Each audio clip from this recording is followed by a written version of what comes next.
স্কুলের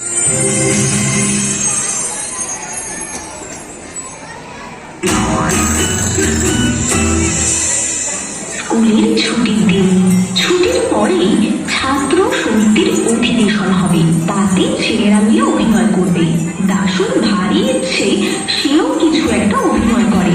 তাই সে একে ওকে দিয়ে অনেক সুপারিশও করলো।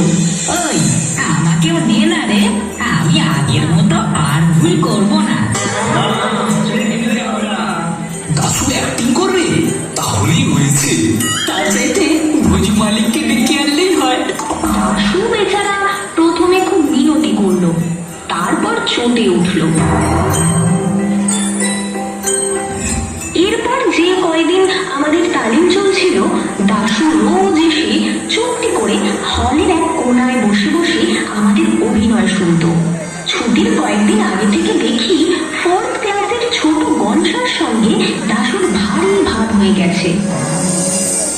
গনসা ছেলে মানুষ, কিন্তু সে চমৎকার আবৃত্তি করতে পারত। তাই তাকে বিদ্যুতের কার্ড দেওয়া হয়েছে। দাশু রোজ তাকে নানা রকম খাবার এনে খাওয়ায়, রঙিন পেন্সিল আর ছবির বইও এনে দেয়, আর বলে যে ছুটির দিন তাকে একটা ফুটবল কিনে দেবে। হঠাৎ গনসার উপর দাশুর এতখানি টান হবার কোনো কারণ কেউ বুঝতে পারল না।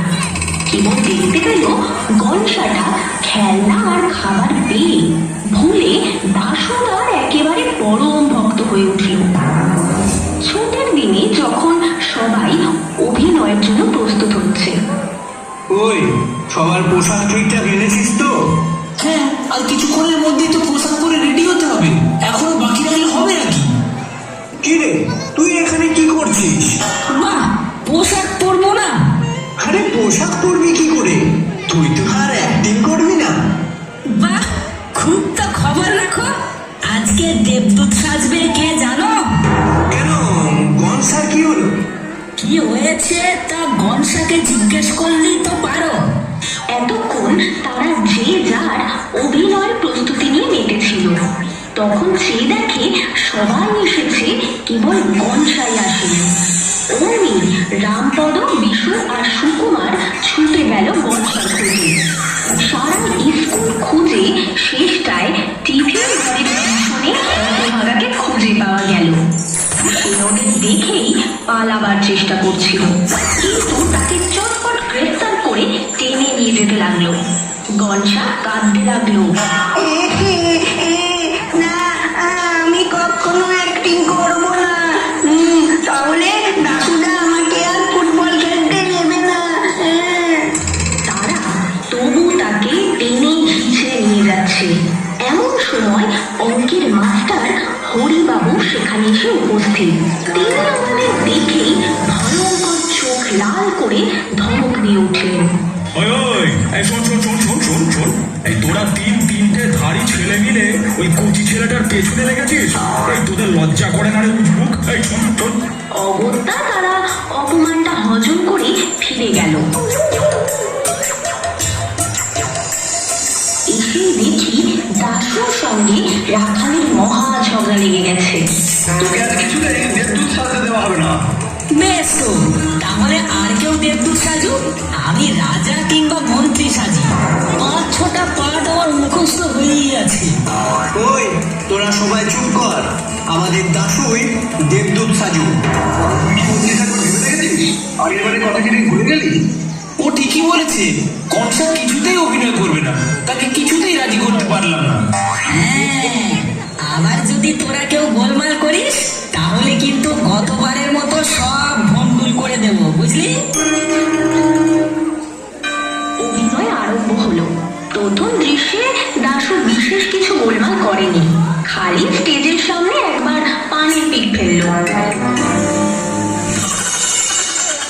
কিন্তু তৃতীয় দৃশ্যে এসে সে একটু বাড়াবাড়ি আরম্ভ করলো।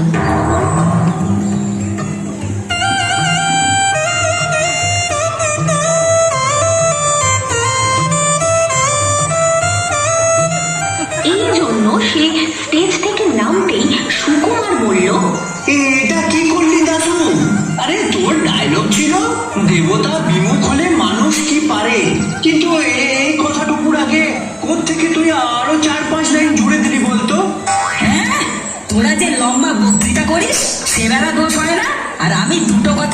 বললি যত দোষ। আমরা কি কোনো বাড়তি ডায়লগ বলছি? যার যা পাটে আছে সেটুকুই তো বলছি। ঠিক আছে ঠিক আছে, শেষ দৃশ্যে কোনো ভুল করব না। মানে আরে শেষ দৃশ্যে তোর কোনো পার নেই? এবারে তোদের থাকতে পারে তো আমার থাকবে না কেন? আমার পাঠ থাকুক চাই না থাকুক, আমি যাবই। জেদ করিস না দাশু, বোঝার চেষ্টা কর। আরে শেষ দৃশ্যে দেবদূত আসতেই পারে না, কারণ আগের দৃশ্যে যে দেবদূত বিদায় নিয়ে স্বর্গে চলে গেছে। আরে শেষ দৃশ্যে আছে যে মন্ত্রী রাজাকে সংবাদ দিচ্ছেন এই দেবদূত মহারাজকে আশীর্বাদ করে ওই স্বর্গপুরীতে প্রস্থান করেছেন। দাশু অগত্যা তার জেদ ছাড়লো বটে, কিন্তু বেশ বোঝা গেল সে মনে মনে একটুও খুশি হয়নি। শেষ দৃশ্যের অভিনয় আরম্ভ হলো। প্রথম খানিকটা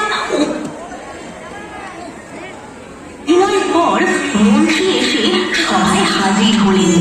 এই কথা সে কথার পর তিনি রাজাকে সংবাদ দিলেন, মহারাজ, দেবদূত গেল চলি স্বর্গ অভিমুখী।